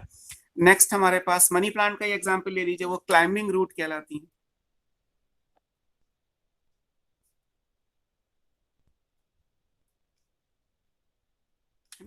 ये क्लाइंब करने में सपोर्ट करती हैं।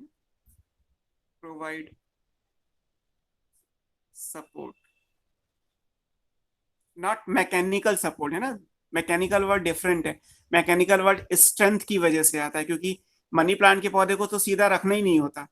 मनी प्लांट की बेल को छोड़ दोगे तो वो तो जमीन में सीधा तो खड़ा हो ही नहीं सकता, वो तो हमेशा जो है वो ट्रेल के तरीके से ही ग्रो करता है। सीधा कब होगा, जब आप किसी सपोर्ट पे उसको कॉइल कर दोगे। जैसे मनी प्लांट की स्टिक होती है, मॉस स्टिक बोलते हैं उसे, उसके ऊपर आप मनी प्लांट को लपेट देते हैं, तो जो उसमें मनी प्लांट में हर एक लीफ जहाँ पे होती है वहीं पे नोड होता है, क्योंकि लीफ हमेशा नोड से अराइज होती है। उसी नोड से आपको जहाँ पे एक लीफ है वहीं पे एक रूट नजर आएगी। तो वो रूट बड़ी कब होगी, जब आप मनी प्लांट को किसी सपोर्ट पे ग्रो कराएंगे। अगर सपोर्ट पे ग्रो कराएंगे तो वो रूट बड़ी होकर उस सपोर्ट के अंदर चली जाएगी।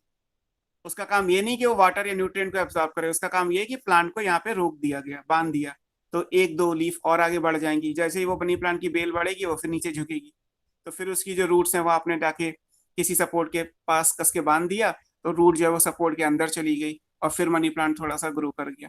तो मनी प्लांट की पत्तियां अगर बड़ी करनी है तो किसी सपोर्ट पर ग्रो लगा दीजिए, आराम से बड़ी हो जाएंगी। अगर आप हवा में छोड़ दोगे तो लीफ का साइज छोटा ही रहेगा। मनी प्लांट को एक सपोर्ट चाहिए, बिकॉज वो सीधा खड़ा नहीं हो सकता। तो उस सपोर्ट को प्रोवाइड करने के लिए जो रूट्स हैं उनको हम क्लाइंबिंग रूट्स कहते हैं, है ना, क्योंकि वो क्लाइंब करने में हेल्प करती है ना। Provide support helps in climbing.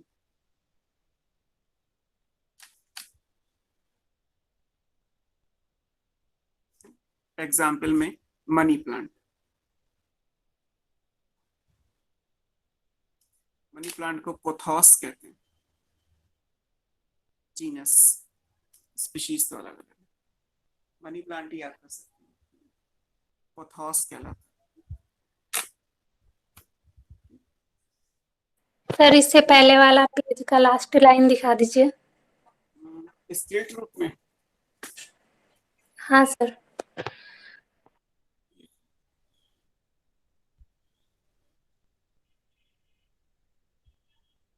Okay sir.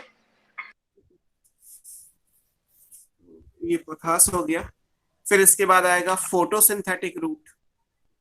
अगर रूट्स में फोटोसिंथेसिस हो जाए, क्योंकि फोटोसिंथेसिस का काम लीफ करती है, फोटोसिंथेसिस इज एसिमिलेशन, तो इन्हें एसिमिलेटरी रूट्स भी कहते हैं। इनमें क्या होगा, रूट्स में जो सेल्स होंगी उनके अंदर क्लोरोप्लास्ट डेवलप हो जाएगा। जैसे आप अगर सेल के हिसाब से जाओगे तो सेल में प्लास्टिड होता है, प्लास्टिड अगर फूड को स्टोर करता है तो ल्यूकोप्लास्ट कहलाता है, क्लोरोफिल होता है तो क्लोरोप्लास्ट, और क्लोरोफिल के अलावा कोई और पिगमेंट होगा तो क्रोमोप्लास्ट, सेल वाले चैप्टर में दिया हुआ है। तो नॉर्मली रूट्स का काम नहीं होता फोटोसिंथेसिस करना, बट रूट भी अगर फोटोसिंथेसिस करे तो फोटोसिंथेसिस करने के लिए उसमें क्लोरोप्लास्ट का होना जरूरी है। क्लोरोप्लास्ट होगा तो क्लोरोफिल होगा, तो लाइट पड़ेगी तो फोटोसिंथेसिस हो जाएगी। तो जो रूट्स फोटोसिंथेसिस करती हैं वो फोटोसिंथेटिक रूट्स या एसिमिलेटरी रूट्स कहलाते हैं, perform photosynthesis.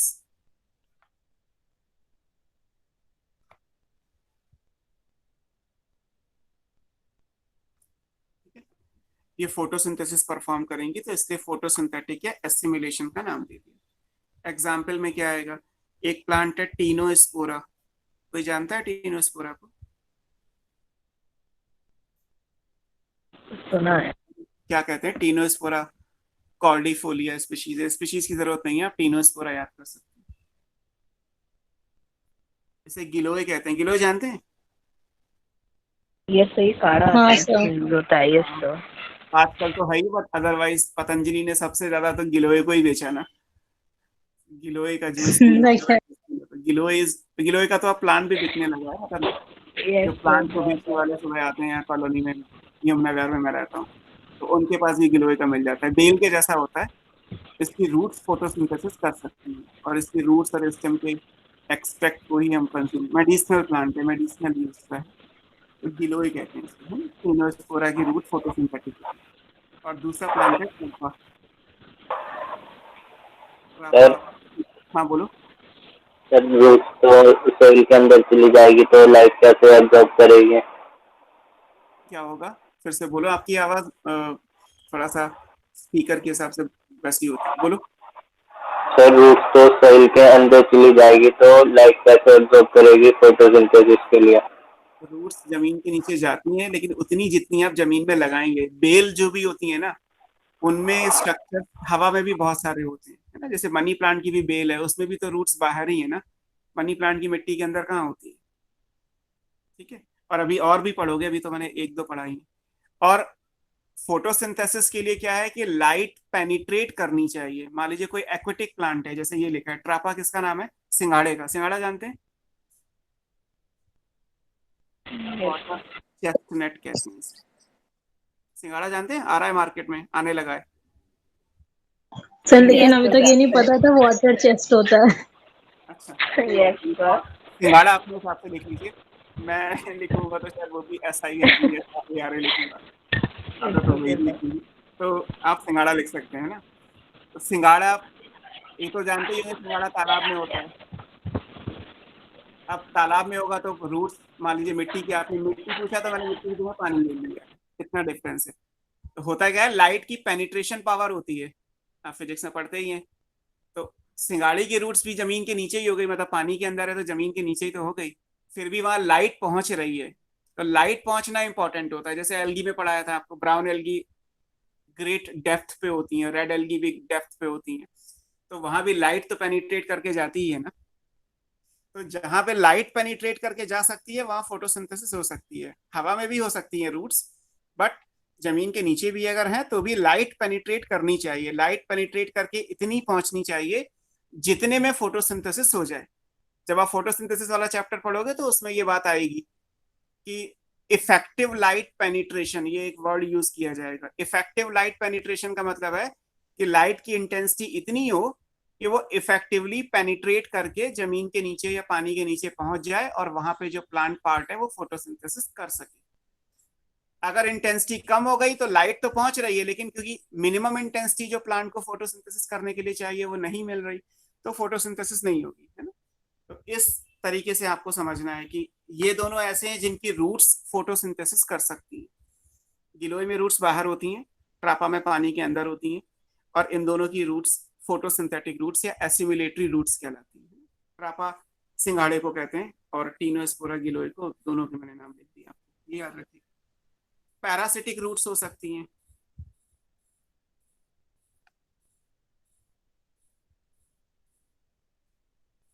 Parasite, plant parasite भी होते हैं। जैसे आप पैसे तो पढ़ते हैं कि प्लांट किंगडम है तो न्यूट्रिशन ऑटोट्रॉफिक होगा, बट प्लांट सेप्रोट्रॉफिक या पैरासिटिक भी होते हैं, अगर आपको पता है तो। जैसे कसकुटा होता है, कसकुटा जानते हैं? अमरबेल कहते हैं। आपने कभी नोटिस किया हो तो सड़क के किनारे किसी ट्री के ऊपर पतली पतली येलो कलर की धागे जैसे स्ट्रक्चर्स लटकते हुए दिखाई देंगे आपको, अगर कभी घर से बाहर किसी पार्क वार्क में किसी पेड़ पे मिल जाए तो। सिर्फ एक धागे जैसा स्ट्रक्चर होगा, थिन पेल येलो कलर का, वो प्लांट है कसकुटा।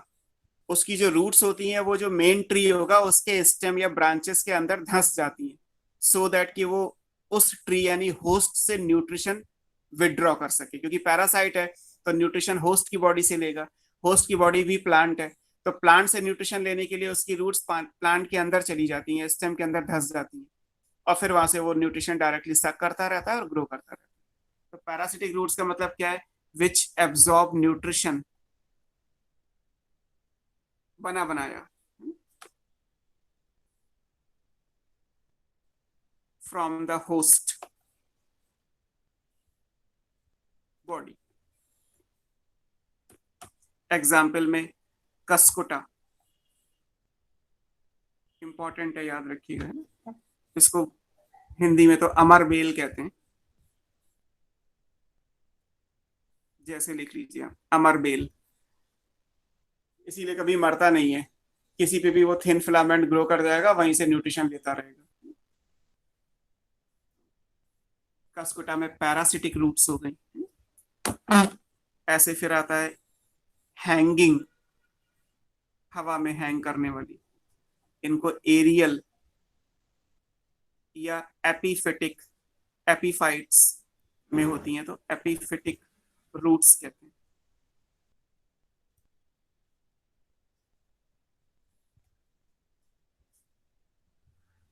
एपीफाइट्स जानते हैं? प्लांट के ऊपर प्लांट ग्रो करना। ट्रॉपिकल रेन फॉरेस्ट में क्या होता है कि वो बहुत घने होते हैं। अगर आप नॉर्थ ईस्ट स्टेट में जाओगे या अंडमान निकोबार में आप जाओगे तो वहाँ ट्रॉपिकल रेन फॉरेस्ट हैं। दे आर सो डेंस कि दोपहर के 12 बजे भी फॉरेस्ट में जो जमीन है, मतलब नीचे का जो हिस्सा होगा, वहाँ ऑलमोस्ट अंधेरा ही रहता है। सनलाइट होती है लेकिन सनलाइट ऊपर की जो लीव्स होती हैं उन्हीं पे पड़ती है, और वो इतने घने हैं कि नीचे तक लाइट पहुंचती ही नहीं है। तो अगर प्लांट को मान लीजिए लाइट नहीं मिलेगी तो फोटोसिंथेसिस कैसे करेगा? तो देयर आर फ्यू प्लांट्स जो बड़े बड़े ट्री की ब्रांचेस पे ही ग्रो कर जाते हैं। मतलब एक प्लांट की ब्रांच है, ट्री की ब्रांच है, जिसके ऊपर कोई और प्लांट ग्रो कर रहा है। अब ट्री की ब्रांच पे अगर प्लांट ग्रो करेगा तो ट्री की ब्रांच तो ऊपर है, तो लीफ को तो लाइट मिल ही जाएगी, लेकिन उसकी रूट्स तो जमीन तक नहीं पहुंच सकती क्योंकि ट्री की हाइट तो बहुत होती है, उस प्लांट की तो नहीं होती। तो उसकी रूट्स क्या करती हैं, वो हवा में मतलब हैंग करती रहती हैं, इसीलिए एरियल रूट्स बोला जाता है। फिर जो काम सॉइल से मिलना चाहिए, रूट्स का काम है वाटर और न्यूट्रिएंट्स को एब्जॉर्ब करना फ्रॉम द सॉइल, वो काम यहाँ कहाँ से होगा? उस एटमॉस्फेयर से होगा। एटमॉस्फेयर में जो मॉइस्चर होगा, ट्रॉपिकल रेन फॉरेस्ट में बारिश तो खूब होती है, तो जो मॉइस्चर होगा वो उसी को एब्जॉर्ब कर लेंगे। जो न्यूट्रिएंट्स हवा में प्रेजेंट होंगे वो उन्हीं से अपना काम चला लेंगे। तो क्योंकि उनकी अगर वो रूट्स को नीचे तक ले जाएंगे तो लाइट नहीं मिलेगी, लाइट नहीं मिलेगी तो वैसे ही ग्रो नहीं कर पाएंगे। तो नेचर ने एक इनको एडॉप्टेशन दी कि ट्री की ब्रांचेस के ऊपर जो ट्री ग्रो करते हैं, दोज आर कॉल्ड एपीफाइट्स। उनकी रूट्स वर्टिकली हैंग करती हैं and they absorb water and nutrients from the atmosphere rather than from the soil. तो उन रूट्स को बोला गया एपीफिटिक रूट्स या एरियल या हैंगिंग रूट्स, है ना। ये क्या करती हैं? Absorb water and nutrients from atmosphere.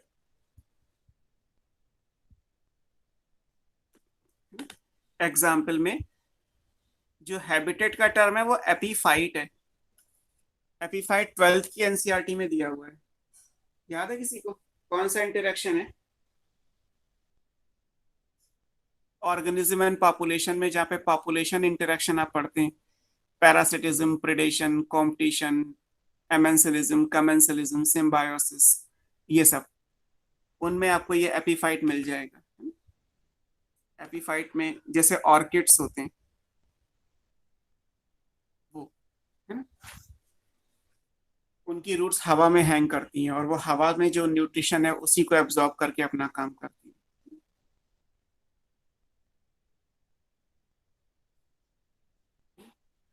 ये कमेंसलिज्म का एग्जाम्पल है। कमेंसलिज्म में एक को कोई फर्क नहीं पड़ता और एक को फायदा होता है, +0, है ना। जैसे ट्री है, ये ट्री है, ये ब्रांच है, इस ट्री को तो कोई फायदा नहीं है, कोई नुकसान नहीं है, बट इस ब्रांच पे कोई अगर प्लांट ग्रो करे, ये उसकी लीफ हो गई और ये उसकी रूट्स हो गई, बस ये सॉइल का लेवल है, फॉरेस्ट का फ्लोर, और यहाँ पे इस प्लांट की कैनोपी है, तो लाइट ऊपर ही तक आती है। तो ये वाला प्लांट अगर यहाँ ग्रो करेगा तो लाइट नहीं मिलेगी इसे, तो इसने क्या किया, उसने ट्री की ब्रांचेस के ऊपर खुद को ग्रो कर लिया। अब उससे लीफ को लाइट तो मिल गई लेकिन रूट्स तो हवा में हैंग करेंगी केवल। इन्हीं रूट्स को आप बोलते हैं एरियल या हैंगिंग या एपीफिटिक रूट्स। और फिर जो मॉइस्चर या जो न्यूट्रिएंट इस एटमॉस्फेयर में होगा उसी को एब्जॉर्ब करके अपना ये काम कर लेंगे।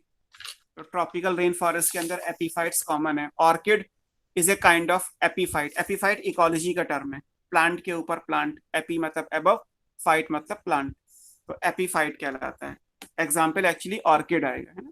जैसे वनीला एसेंस जानते हैं, आइसक्रीम वाला वनीला, तो वनीला एक एसेंस है, वो एक ऑर्किड का फ्लावर है, उससे मिलता है। तो उसका जो प्लांट होगा, मतलब वनीला एसेंस जिस प्लांट से निकाला गया वो प्लांट बेसिकली इस कैटेगरी में आता है, उसकी रूट्स ऐसी होती है, तो ये भी एडवेंटिशियस रूट्स में आएगा।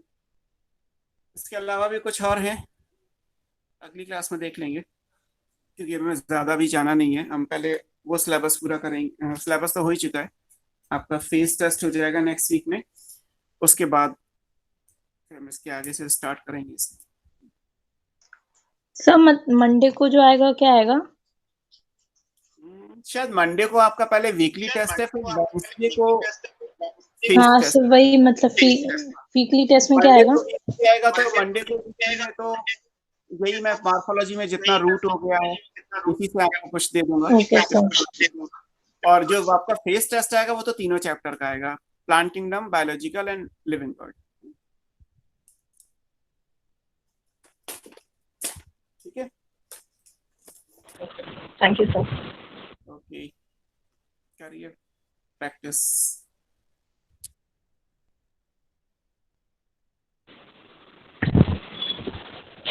ये बताओ फेस टेस्ट के लिए तैयारी कैसे कर रहे हैं, मतलब कोई लीव भी नहीं है। सही में यार।